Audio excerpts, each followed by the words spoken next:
Okay.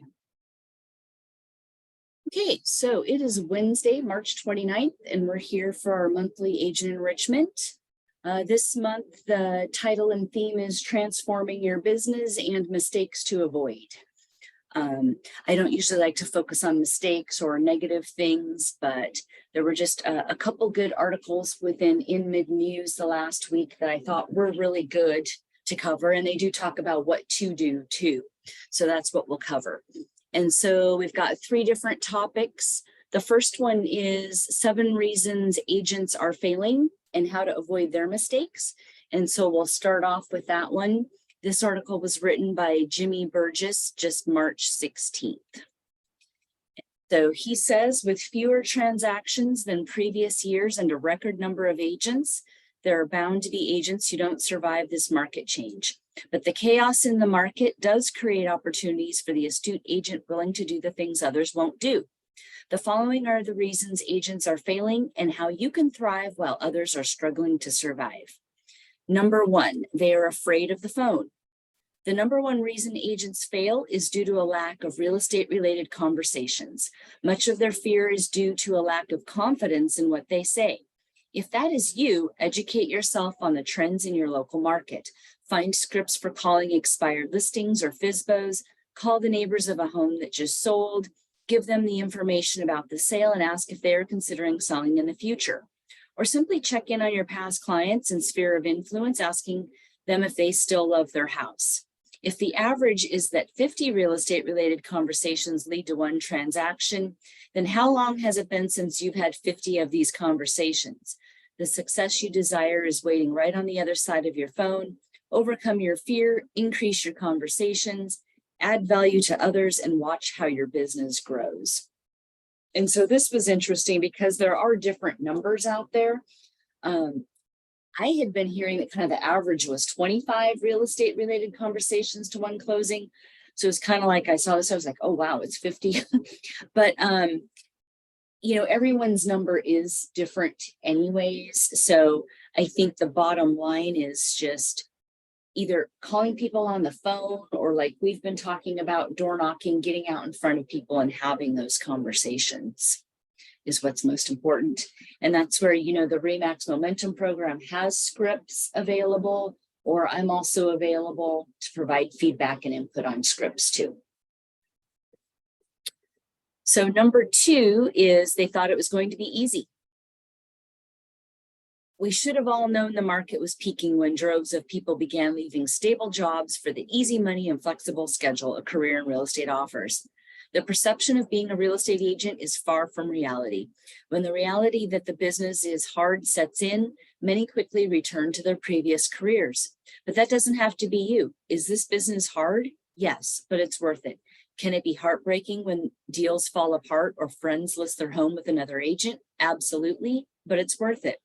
When did you originally decide, or why did you originally decide to get into the business? Why is your success in this business important to you? When you get back to your why, it becomes easier to push through the tough times. It becomes easier to persevere when others quit. Anything worth having always takes effort and usually involves struggle. Stay persistent and focused on your why, and good things will come. What do you think of that one?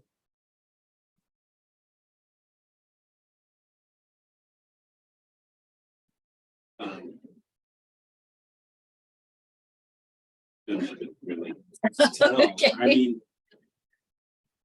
I kind of got in the same time everybody else that's new got in, but I guess, like, why did you choose real estate? right, yeah. Was it for freedom to kind of create your own schedule and things the way you want to? Yeah, there's a little bit of that in there. Starting just building a business, seeing how far you can go with it, that kind of thing. Okay, so maybe the unlimited potential of it. Yeah. Okay. Yeah, those are all reasons I got into it too. And so when it does get hard, sometimes I just have to remind myself, well, I'd rather be struggling at this than be working some meaningless job somewhere else, having to report to someone else, you Right. know? Yeah. Yeah. So I like that advice too. I think it's good. Number 3, they lack discipline with their schedule. And I think this is one of the biggest ones. The world we live in is full of distractions, and the agents that are failing now lack the discipline to set a schedule that they follow for success. Have you had days when you've come into the office without a plan for the activities you will do that day to move your business forward? Were those productive days? I've always said if an agent will show me their schedule, I can tell them the level of success or failure they will have in the future. So what does the schedule look like for successful agents? I believe a successful agent schedule includes 3 distinct activities. And of course, number 1 is prospecting. If you're looking to grow your business, there must be a time set aside specifically for prospecting.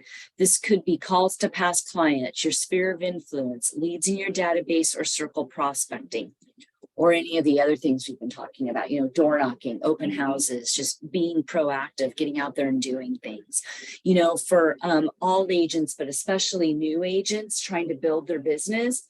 The top coaches and trainers out there in real estate say you should be spending 20 to 25% of your time on prospecting. I've heard that too. Yeah. Okay. So I'm not saying anything outlandish to you. And so just keeping that in mind throughout the day, or maybe like for me, I hate it because I always feel like, oh my gosh, I'm becoming a coach or trainer and saying all these things I've been hearing all these years, but it's true. Like, I hate the idea of time blocking, right? But it is really true. If you time block, you are much more likely to get that activity done. And so even for myself, cold calling, as both you and Jennifer know, because that's how you're here, I've had to time block for cold calling, because do I really want to get on the phone and deal with a lot of agents that either don't answer or have something negative to say? No, but it's the ones like you and Jennifer where you're like, oh yeah, I am considering a change. It's those that I live for. But in order to get to that, there's a lot of mindset and different things that have to happen. And one of the first things is time blocking to even just make sure it happens. Because of course, if my phone rings or anything else comes up, I would rather do that than cold call. So I just share that as like a personal example, because I know I'm doing one of the worst things in the business, and I'm just openly admitting that the only way I do it is by time blocking. And so for new agents, it could be the same thing about time blocking 2 or 3 hours a day. And maybe you don't really necessarily do a full 2 or 3 hours a day, but at least by time blocking, you'll increase your chances and get more prospecting done, which will then lead to more business. Because it's very easy to get distracted with all this other stuff that comes up, or even news. I mean, my gosh, there's been horrible news the last couple of days, and that can take up time. But this is a business, so we've got to treat it like a business. Appointments. So number 2 is appointments. They are the time you are nose to nose and toe to toe with someone. This means listing appointments or property showings, of course, because those are working with buyers and sellers. Or these could be coffee or lunch with a past client or someone in your sphere of influence. Without appointments, there is no business to be done. And like we've talked about, it's kind of a big funnel, right? You've got to have your conversations, and from that, those will lead to some appointments. And then from that, some of those will lead to closings. But yeah, I guess you and I haven't specifically talked about this, but don't forget, you could be doing whatever you do with your friends and people in your sphere. I don't know, coffee, beer, whatever it is. But, this would be a good opportunity to be going out and asking people out for those sorts of activities and explaining how excited you are to be at RE/MAX Leading Professionals, blah, blah, blah, all that sort of stuff. It can be phone calls and texts are good, but getting together in person is even better. And then 3rd is skill sharpening. This is a time you block to prepare yourself to be the professional your clients deserve. This could be time spent studying your local market or consuming content on how to better market your listings. This could be a time when you practice scripts or watch a video on how to negotiate on your client's behalf in a more effective way. So there's a wide variety of learning opportunities available. Obviously, you're here now, so you're dedicated to this time, which is helpful as well. But there's lots of other opportunities out there too. And you are starting to get emails from Seattle King County Realtors, right? Because they have lots of training. Oh, and in fact, that reminds me, TapCar has a complimentary training on door knocking in May. Okay. And so you wouldn't necessarily be on that email list because you're a member of SCAR instead of TapCar. But if you think you might be interested, I could forward that to you. Sure. Okay, I'll do that.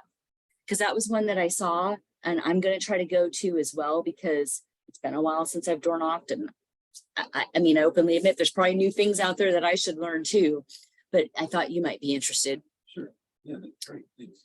The bottom line is that you don't time block for that. If you don't time block for improvement of your skills, your slide to mediocrity is inevitable. So the number 4 reason agents fail is that they feel entitled. Thankfully, I don't think that's anyone in this office, but the sense of entitlement in real estate and society is at an all-time high. Many agents are shocked when their neighbor or past client lists with another agent due to believing they were somehow entitled to the business versus the professional agent looking for opportunities to earn business. Just because you have your license and post a few photos of houses on social media, you're not entitled to anyone's business. Shed any sense of entitlement you may feel and ask yourself why someone should list their home with you instead of another agent. If you struggle to answer this question, humble yourself and increase your professionalism so that your answer to that question is clear. The agent that adds the most value to the market will ultimately be the most successful agent.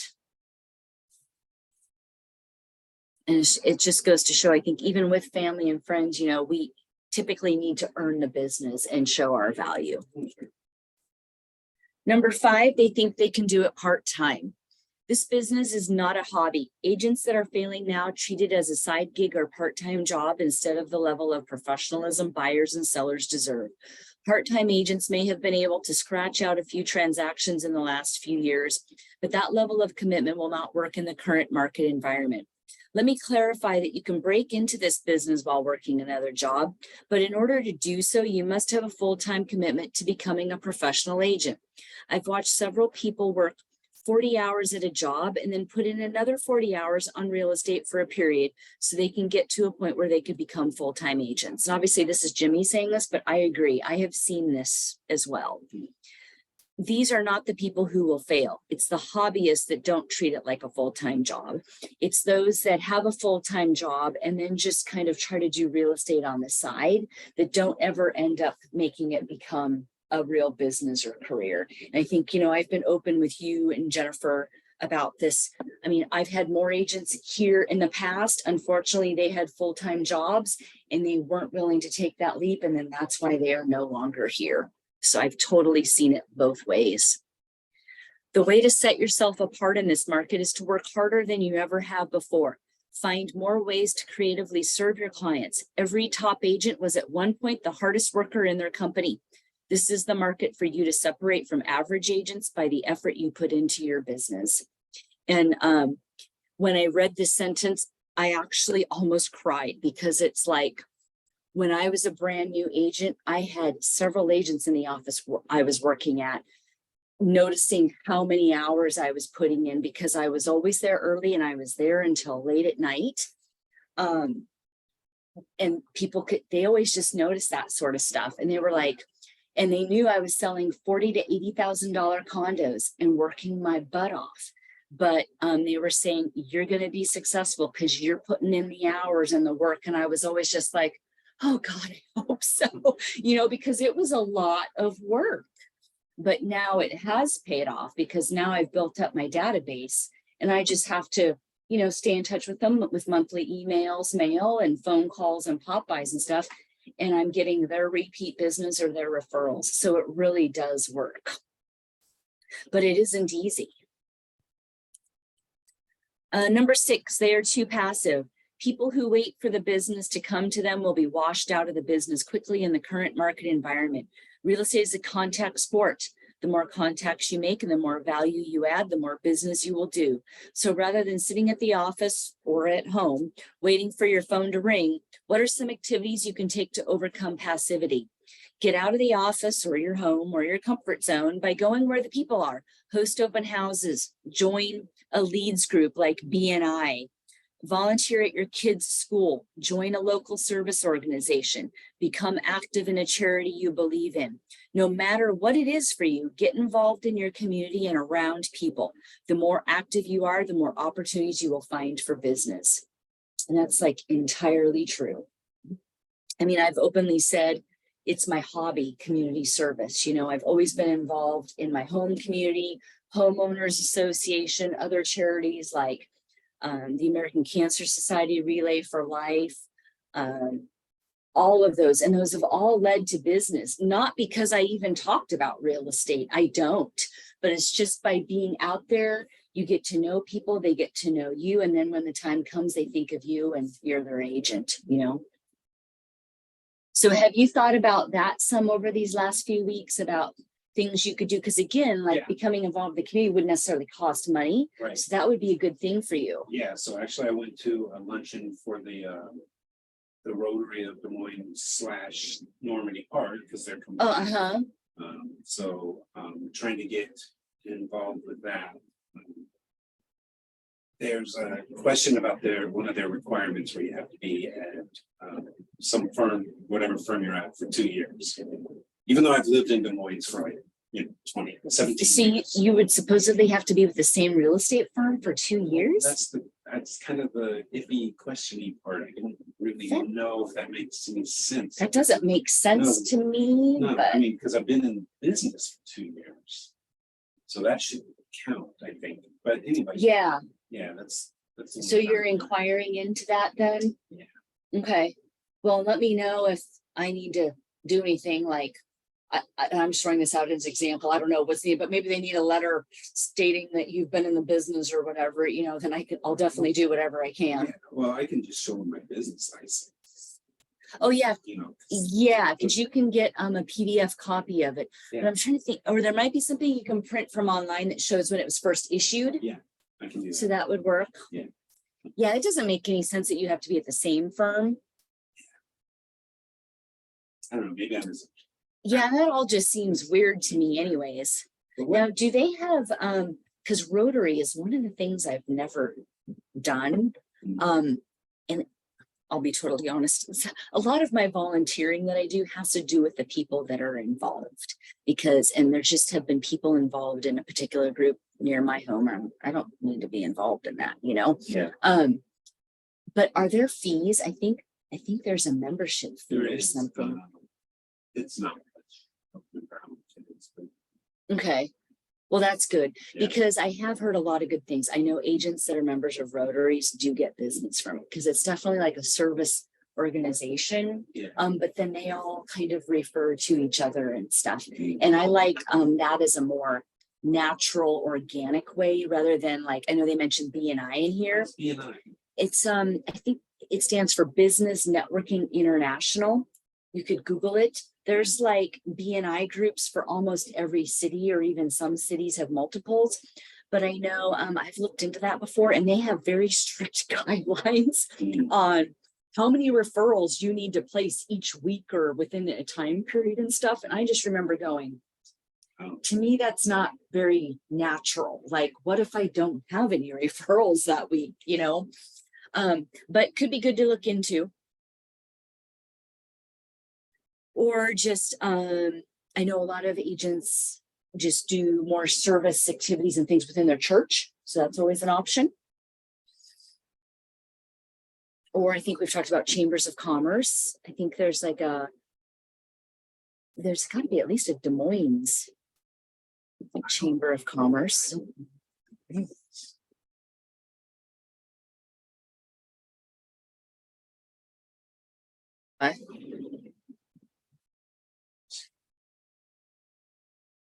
Still very small. Okay. More like a village. Oh, okay. Well, that can be good though, because you know, like I know Haley lives in Normandy Park, and she loves that area because it is small. So, I mean, gosh, you know, my address is technically Kent. Kent is huge. I'm way out on the southeast in unincorporated King County. You know, like just outside Covington. So that's why I typically say, I think I even have on Facebook, Covington is my hometown, because it's like I'm not really Kent. Yeah. You know. And I know Kent has a chamber of commerce and they're huge. And I guess small or large could have their advantages, but I don't know, I prefer small. I feel like you have more opportunities that way. Yeah, and also I can kind of piggyback off my wife because she's with the school district and like I can go to district meetings and stuff like that. Oh, Try to avoid that. What do you mean you've tried to avoid it? They get pretty nasty. Oh, their meetings, The like, school board, like the people that go to those meetings are kind of nuts. I oh, don't know. It's the ones that are vocal. oh, yeah, that does seem to be the case sometimes. It's the negative people that are vocal, which is sad. It is sad. Yeah, so maybe that isn't a good Maybe place to not. hang out. Yeah, because I would want to hang out in a more positive environment. So yeah, I would look into Rotary, or maybe also try to look into a Chamber of Commerce, because I've been members of, well, in fact, I think I told you I'm a member of the Federal Way Chamber. I've been a member of Covington before, was really involved in that before. What's nice about chambers is that they are kind of more business focused. And so again, the idea is referring business, but at least there aren't strict guidelines on how many referrals you need to do and everything like that. Right. I think either one of those would be great for you to become involved in. Yeah. Sure. Let's see, number 7, the final one. They keep looking for the easy button. Simply put, there is no easy button in real estate. Success in this business is a byproduct of the work you do and how many people you provide value to. Agents that believe their new logo or a new marketing trick is suddenly going to transform their business are closer than they realize to being out of this business. Success in real estate takes time. It takes hard work. It takes grit. The agents that thrive in this business find 2 to 4 strategies that work for them, and they get to work on those cornerstone strategies for their business. Do you have strategies for your business that you know work as long as you work them? If so, your success is inevitable. There will be winners and losers in the changed market we now find ourselves in. Yes, the business is more challenging than it was over the past few years, but this is a professionals market. If you're reading this article, odds are you are humble enough, hungry enough, and coachable enough to see explosive growth in your business this year. Take massive action now and reap the rewards for years to come. And so I think for new or newer agents such as yourself, where maybe you aren't really sure which strategies are going to work, I think it's good to try a few different ones and track your results. So then in the future, in 6 months or a year, you will know which strategies work. Right. And that's where, like you were saying, you door knocked a particular number of homes last weekend. We'll document that, that number and continue to document. And so then also when you document how many appointments you get from that and how many closings, then in the future, when oh, I really need some money to pay for something that my wife and I want, right? You'll know, well, I got to go door knock on about 45 homes to get a couple appointments to get 1 closing or something, Okay, so any questions about those general things that we can do before we move on to marketing? Okay, so the second topic is, that's such a turnoff. 7 major marketing mistakes agents make. And this one's by Laura Vignelet from March 17th. She says, as a real estate professional looking to stay ahead of the competition, solid marketing tactics are your lifeblood. In contrast, bad marketing is at best a mild client repellent. As if I had planned it, I received an abysmal postcard mid-writing this article from a local real estate agent with over 6 fonts used, a missing hierarchy of text sizes, capital letters used throughout, mixed messaging, and an array of random colors used. I immediately thought this postcard single-handedly proved the need for this article. Marketing that repulses the intended audience is much worse than marketing with no redeeming qualities. Although you should engage in marketing, it should be strategic, purposeful, and professional. Here are 7 major marketing turnoffs that you should avoid. Number 1, listings that lack quality photos or 3D virtual tours. Yes, you heard me, 3D virtual tours. What once was a luxury is now a must-have. Buyers don't have the time to waste, and that's perfect because neither do you.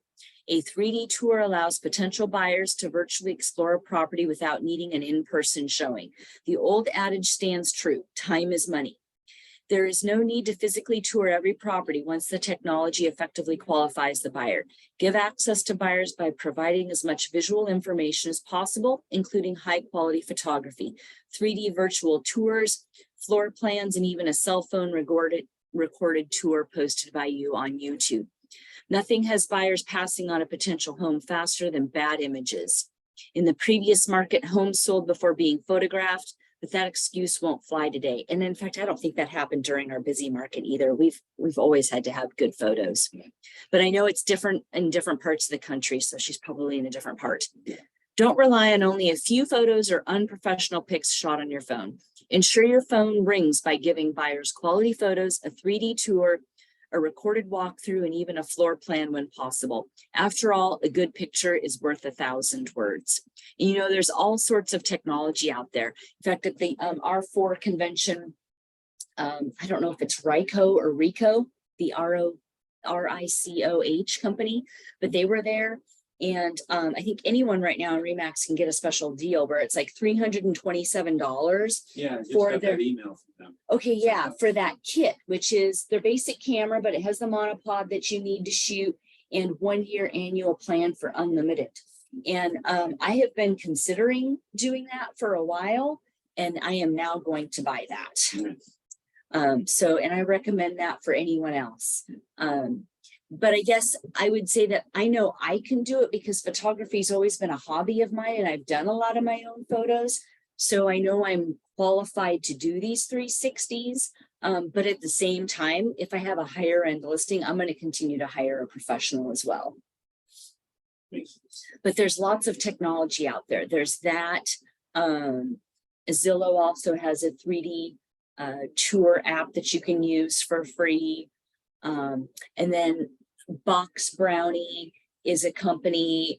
They were at R4. They've been around for a while. You can upload your photos or professional photos and have all sorts of things done. They can enhance them, declutter them by removing things, or they can stage them, like virtually stage them. They can do 3D, they can do floor plans. Both companies can do floor plans. So I just provide those as some resources too, if you aren't going to do it yourself. Turnoff number 2 is a poorly written listing description that lacks details. Suppose you are like most agents, then sitting down to write a listing description is the equivalent of writing a 2-page single-space report on the sleeping patterns of the green tortoise beetle. Instead of staring at a blank screen, you make the mistake of writing a few sentences in capital letters using an overabundance of exclamation marks. After all, getting the home in the MLS as fast as possible will produce better results, right? Wrong. Home buyers don't want to waste time visiting home they aren't at least 80% sure will work for them. And I think that's probably true. It was interesting that she's given it 80%.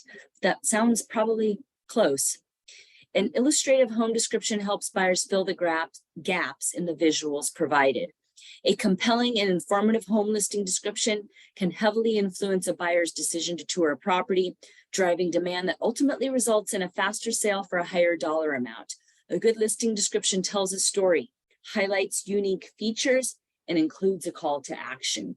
And kind of thing I'll add that I've heard over the years too is to try to use language and things that will help the buyers visualize themselves there in the home. Like by telling a story, highlighting unique features, but writing in a way so that they feel like they're there. Like even saying things like cozy fireplace, you know, that creates more of an emotion and can help someone feel like they're there. Turnoff number 3, always selling, never being authentic. Real estate agents must understand that always being in selling mode can be a turnoff for home buyers and sellers. In today's world where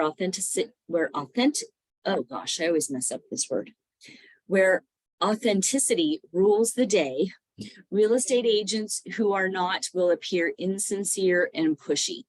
Agents should build relationships with their audience by providing valuable, original content that offers value and solves problems. By taking a more organic approach, you can establish yourself as a trusted expert and gain the trust of potential clients. Once this trust has been established, targeted selling can be much more effective, leading to higher commissions and more successful transactions. Discussing your latest birding escapades will attract more leads than shouting about your new listing. That was a funny way to say that, but it is true, I think, and it's too bad I mess up on that word a lot, because I think being authentic, thankfully, is becoming more and more important these days. People don't want to be sold to. They want to feel that they can trust us. And so we can build trust by being authentic. And that is exactly, how I build relationships with people, because although I work mostly repeat and referrals, I still have to win that business from those referrals, right? And so I do it by being open, honest, transparent, my authentic self to build trust. And then I begin to become, I think, more salesy, if you will, in working with both buyers and sellers. Turnoff number 4 is ignoring online reviews. Nothing says I don't care like ignoring positive and negative reviews. Positive reviews can enhance a real estate agent's credibility and trustworthiness, especially when answered. Show clients that care enough to leave a positive review about how nice it was to work with them, and thank them sincerely for their words. This shows you are listening, thankful, and available. Online reviews can significantly impact your reputation and ultimately your business, as they are increasingly becoming an influential factor in the decision-making process for potential clients, notably millennials and Gen Z. And I know this was talked about at R4 too. There are many top real estate coaches that think that online reviews are even going to possibly overtake personal referrals, which would obviously be very sad. I'm hoping that does not happen. Potential clients will likely move on if they stumble upon that unanswered negative review. They view it as not worth the risk. Agents who answer a negative review within 24 hours of receiving it demonstrate that they are available and ready to help customers, even those who aren't satisfied. Potential clients want to know that you will be readily available to help them. Show them by always responding to reviews. Number 5 is using social media as a billboard. Besides sending me an abysmal postcard that nearly caused my eyes to bleed, one of the worst marketing offenses is using social media like an interstate billboard. Real estate agents often use social media to showcase their properties and services. Here's the big secret: it doesn't work. First, social media is supposed to make it easier to engage with people, not shamelessly advertise. Social media users want to avoid being inundated with advertisements and promotional content, particularly if they may not actively seek real estate services when they encounter these posts. No matter the platform, you'll be penalized for this. Their job is to ensure all users are delighted by the content they see. Otherwise, they'll get bored with the platform. If they get any sign that you are pushing out spammy posts, they'll take your posts out of circulation and you'll be left shouting alone. Instead of turning off your prospects, engage with them. Social media users are more likely to engage with informative, entertaining, or emotionally compelling content. Therefore, focus on creating valuable and engaging content that can capture your prospects' attention and provide them with helpful information rather than simply promoting listings. Don't be afraid to share personal stories, but just keep it professional. I know that's something that I'm working on as far as even like office advertising and in recruiting advertising myself. Because at R4, I just realized, okay, I've been talking about all these great things about RE/MAX, but what I need to be doing is focusing on the experience that agents have here at the office. And so for agents, it's similar. You need to be providing value and in a way, kind of giving them a preview of what their experience in working with you would be like, right? Then it helps them trust you and choose to work with you. Turnoff number 6 is cold calling over TikTok. Real estate agents are extremely busy. I sympathize, I do. However, if you tell me you've got time to make 2 hours worth of cold calls, you have time for TikTok. Did you know that TikTok has become a popular platform for real estate agents to showcase their properties? Compared to cold calling, TikTok reigns supreme.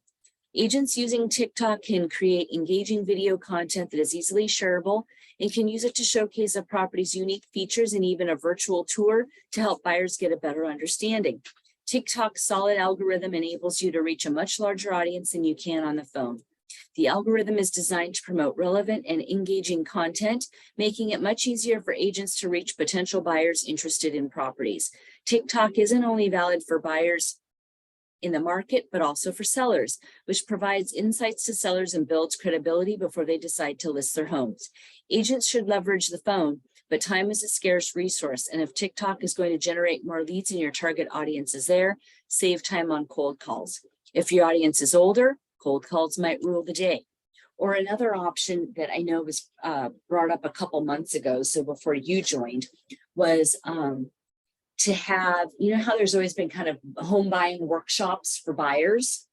Well, it's been brought up, and I think a good point, that agents could start having home selling workshops, how to prepare your home for the market. And it's weird because I have seen one agent, so I think they're in South Auburn, that has started doing that. And so that would be another cost-effective way to possibly pick up some sellers. So I think part of it is just getting out there, trying to do some different things. I'm not necessarily a fan of TikTok, so I don't really have much to say about TikTok. I don't because it's going to be banned here this year. Yeah, and I was going to say that too. That's what it's kind of looking like. But it was included. It was one of the 7. But I think you can do the same thing on other platforms. Yes, exactly. And turnoff number 7, the last one, is unprofessional marketing materials. Here's one that necessitates no explanation. A poorly designed postcard, email, listing brochure, or any marketing material is the equivalent of wearing shorts and flip-flops to a black tie event. Any marketing, yeah, I do like her style. Her style is entertaining, right? Any marketing you produce reflects your brand. A poorly designed flyer, brochure, or website will give the impression that you need to be more serious about your job. It will reflect badly on the agent's expertise, professionalism, and commitment level. The only message unprofessional marketing pieces send is stay away. If you use amateur-looking materials to promote a home, expect lower offers and fewer people through the door. Because I'm on a roll with it's Proverbs, right?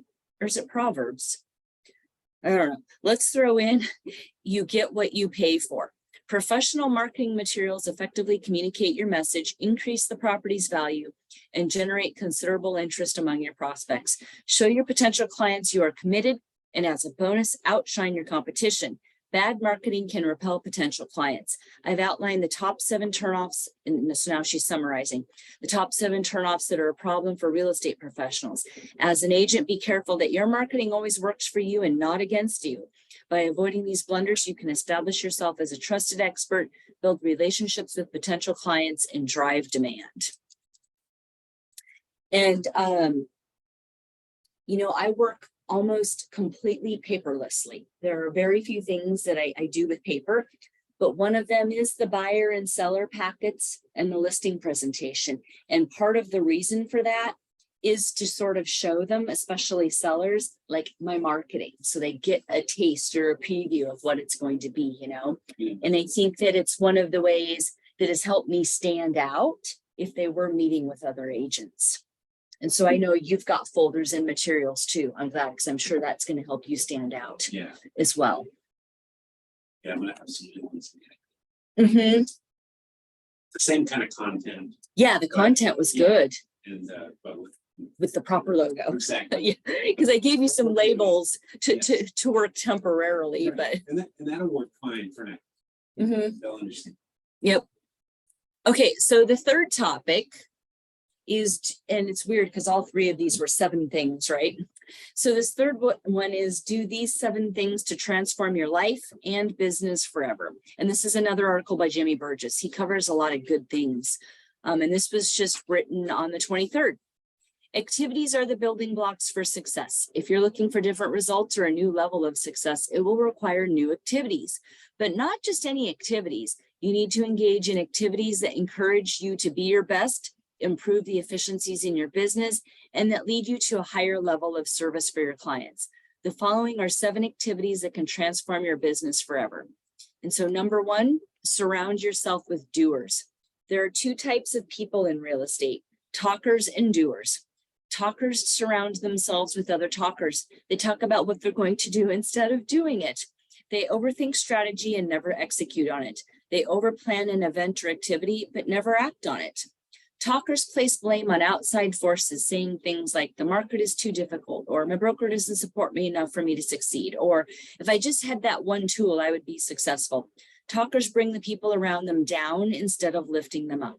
Doers, on the other hand, make things happen. They make the calls, go on appointments, and find ways to put transactions together. They never make excuses or blame anyone else for any setbacks they might face. They persevere and stay focused on doing the things it takes to be successful. They collaborate with other agents and look for ways to uplift and support other agents. We truly are the average of the 5 people we spend the most time with. So who are you spending time with? Reduce the time you spend with talkers and increase the time you spend with doers. And I think that's very true. I've known many folks that have gotten into real estate and they were talkers, and they don't tend to last. I mean, talking is great. And like, I definitely enjoy talking and providing feedback on plans and activities, but then it's like, we've got to do the activity, you know? And there is such thing as overanalyzing or overworking a postcard or whatever, you know? And I know I've done it myself. It doesn't need to be perfect. It's just more important that we get it out there. Number 2 is kind of something we've already talked about. Count your conversations. What we inspect, we can expect to improve. Do you keep a daily log of how many real estate related conversation you have? Do you know how many conversations it takes on average for you to generate a transaction? The industry average is 50 real estate related conversations to generate 1 real estate transaction. Your average number of conversations needed to generate a transaction may be higher or lower, but you'll never know until you count them. I suggest keeping a running count of how many real estate conversations you have until the total reaches 1,000. Once you reach that number, divide the 1,000 by the number of transactions you've closed over the time it took you to reach the 1,000 conversations. This will reveal your average number of conversations needed to generate 1 transaction. And that was a lot of math there, but I do agree with that. I think that would be a good way to figure out a person's average. Along the way to your next 1,000 conversations, your presentation and effectiveness will improve. Your confidence will increase because you will know these conversations are making you better and improving your business. If you're looking for transformation in your business, begin counting your conversations as soon as possible. And also, I think in your case where you're just beginning door knocking, realizing that, hey, you know, day 1 out there may not have been as effective because maybe you were kind of practicing your script, you know, maybe it took you a few before you got it down. But one thing's for sure, the more doors you knock on, the easier it's going to get. It just gets easier to where the stuff will just start to come out naturally and you're not even having to think about it anymore. And it's going to be just like a normal conversation, you know? Number 3, take inventory of your past sales. Your past sales were a direct result of certain activities you did that led to closings. Make a list of the transactions you've closed over the last 3 to 5 years. Besides each transaction, make a note of the activity that brought the lead to your business. Or hopefully you've been tracking it all along and don't have to do this. They could have come to you via a referral, an open house, circle prospecting, purchasing through an online lead generation company, or any other activity that first led them to your business. Once you've identified where each client came from, total the number of closings that each activity generated. Divide the number of closings each activity individually generated by the total number of transactions to arrive at the percentage of your total closings produced by each activity. And again, that's a lot of math. I can just say, if you all do the tracking, I can help you do the calculations if needed. This evaluation will clearly identify the most effective lead generation sources you have for your business. It will also identify the underperformers. Focus your efforts on doing more of the activities that yield the highest results and reduce or eliminate the lower performing activities. Taking inventory of your past sales puts you in the position to increase your efficiency and ultimately to increase your business. Number 4 is learn a new skill. The business is constantly changing. Our willingness to learn new skills is a key driver for our consistent growth. What skills do you need to learn? Is it how to become more proficient in social media marketing? Is it to become more proficient in geographical farming or producing video content? Whatever it is for you, there's a way to fast track your learning process. I began utilizing a process I named my 3-2-1 expedited learning system to help me become more proficient in certain areas quickly. The process involves watching 3 videos on this subject, listening to 2 podcasts on the topic, and reading the most popular book written on the topic. By immersing myself in the topic visually, audibly, and by reading about it, I found I absorbed the information quickly.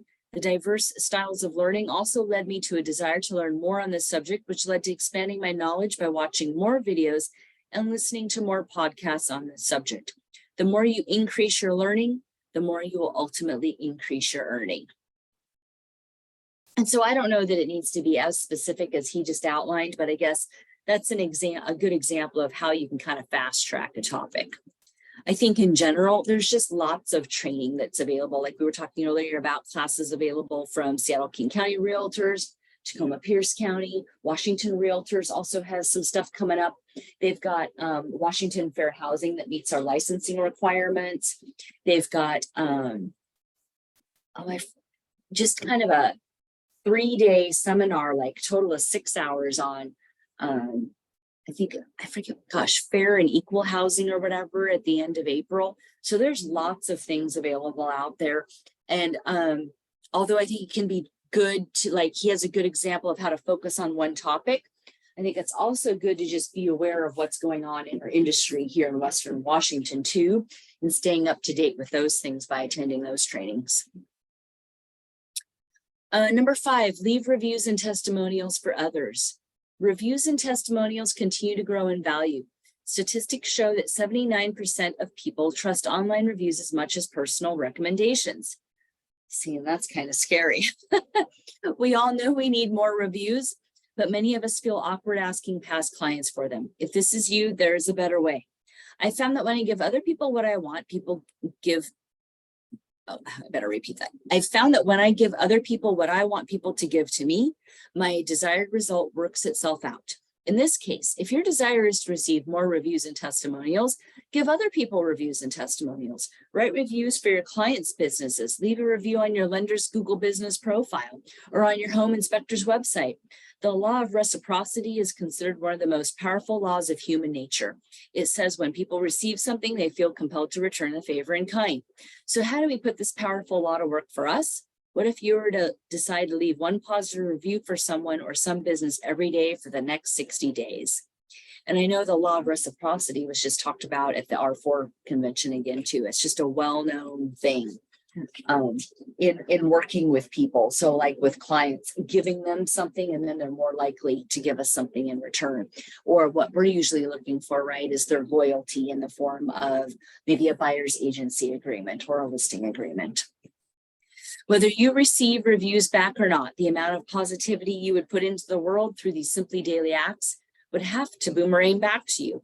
It may show up in reviews or in the form of referrals, but the key to receiving always starts with an act of giving. Being a review or testimonial giver leads to becoming a review or testimonial receiver. Number 6, choose a niche. There is a Russian proverb that says, if you chase 2 rabbits, you won't catch either one. If you're looking to transform your business, become an expert in a niche. This might be focusing on one geographical area, one type of product like condos or townhomes, or one specific type of client like first-time home buyers or investors. Whatever it is for you, become the expert in something. By becoming known as the expert, you will attract your ideal clients in your niche and you will receive more referrals. What you focus on expands, and when you focus your efforts on one niche, your business will grow. And I realize that sounds kind of counterintuitive, right? Like some people will feel, because I know I felt this way, like, oh, well, if I focus on one thing, then am I going to be losing other business? But the reality is that because you're an expert in that area, you're still going to attract other business. It'll be funny. They'll say, well, I know you're an expert at this. Are you still willing to help me? And then you'd be like, well, yes, of course, you know? So it does work. Yeah, makes sense. And then number 7 and last, go to bed 1 hour earlier, wake up 1 hour earlier. The least effective hour of my day is the hour before I go to bed. I'm tired, unmotivated, and unfocused. And I'll say that's the same for me too. Conversely, the most effective time of day for me is the morning. I'm fresh, rested, and the whirlwind of the day has yet to begin distracting me. The simple act of going to bed 1 hour earlier and waking up 1 hour earlier sets the table for you to perform at your best. You may be a person who needs time to get going in the morning. That's fine. Take your time to get moving, drink your coffee or whatever it is you do to get your day going. But by waking up an hour earlier, you're going to find yourself reaching your peak performance time earlier and before the busyness of the day overwhelms you. Being the best version of yourself doesn't happen by accident. Be purposeful by positioning yourself to perform at your highest level possible. This can be achieved by simply waking up and going to bed 1 hour earlier. And I know that sounds hokey, but I do actually really agree with that. I think being purposeful and knowing when you're most productive and trying to take advantage of that time can really help us be most productive in our business. The business of your dreams will be the result of the actions you take. Choose to do things today that your future self will thank you for. And so that's it of the articles. I threw in 2 things here at the bottom that were things I didn't necessarily want to wait for our office meeting to share. And those were at the R4 convention, well-known real estate coach Wayne Frederick said this. And so I kind of wanted to reiterate it. Like Jimmy Burgess talked about, you know, becoming an expert in one thing, right? If you chase 2 rabbits, you're likely not going to catch either. And Wayne Frederick had said this, and I'd made a note of it completely separate from these articles, that the professional focuses on 2 to 3 activities and masters conversion, meaning masters those activities, right? And how to convert and close those types of leads. The amateur dabbles in multiple strategies and is inconsistent. So just something to keep in mind. You know, when you're new, it's good to try different things, but then learn from those and figure out what works best for you and then focus on those.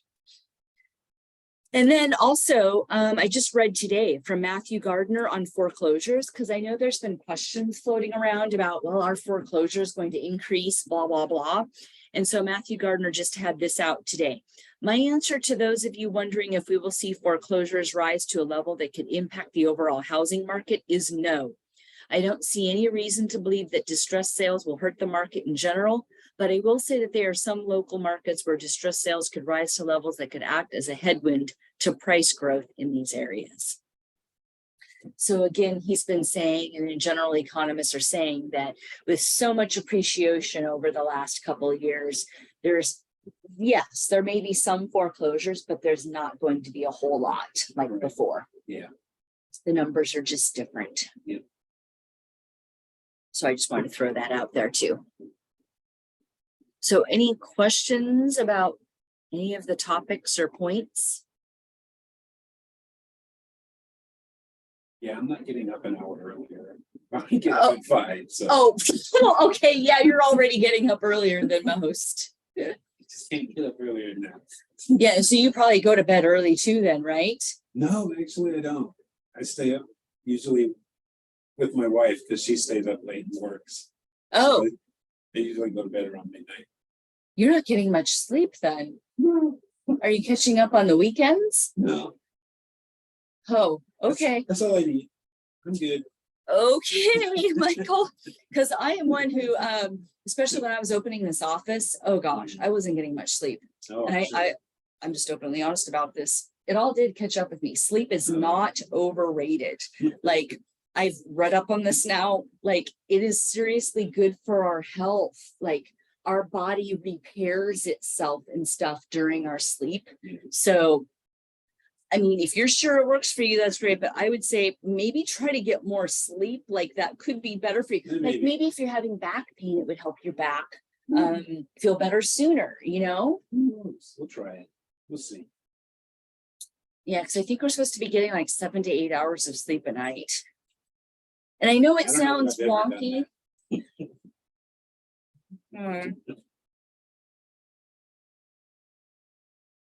Well, you're up early, that's for sure. It's dark out. Yeah, it's harder in the winter time. Yeah.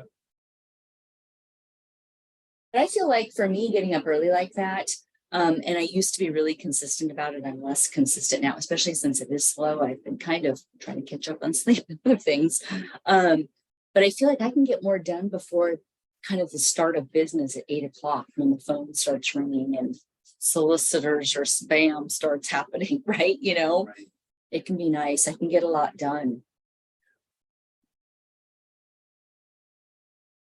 Anything else?